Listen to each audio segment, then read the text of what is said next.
Parallel lines, transversals, and angles, a la Schmuck. There are some couples who are just destined to be together forever. Romeo and Juliet, Cinderella and Prince Charming, Paula Deen and Butter. But the greatest couple of them all has to be parallel lines. Parallel lines never touch, but they always stand by their partner. Now that's love. When a transversal cuts across two parallel lines, it forms 8 angles. If the measure of angle 1 is 110 degrees, what are the measures of the other 7 angles? First, we can see that angles 1 and 3 are vertical angles, and we know that vertical angles are always congruent. In other words, they have equal measurements. So angle 3 has a measure of 110 degrees too. It also helps to know that corresponding angles, or angles that are in the same position relative to the parallel lines in the transversal, are also congruent. In this case, the corresponding angle to angle 1 is angle 5. So angle 5 is also 110 degrees.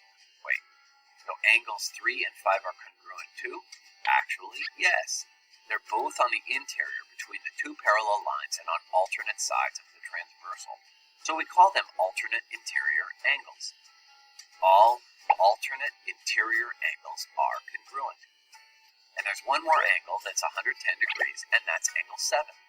So angle 1 and angle 7 are both on the exterior of the parallel lines and alternate sides of the transversal, and they're called alternate exterior angles. Alternate exterior angles are also congruent, and we can check that using vertical angles or corresponding angles. Yep, looks like 110 degrees to us. Those are all the odd angles, but what about the evens?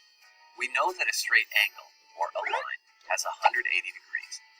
Since any even angle makes a linear pair with an odd angle, any even angle is supplementary to an odd angle. That means the even angles have a measure of 180 minus 110, or 70 degrees. And ta-da! You now have all your angles. So don't forget to include parallel lines when listing the world's great love stories.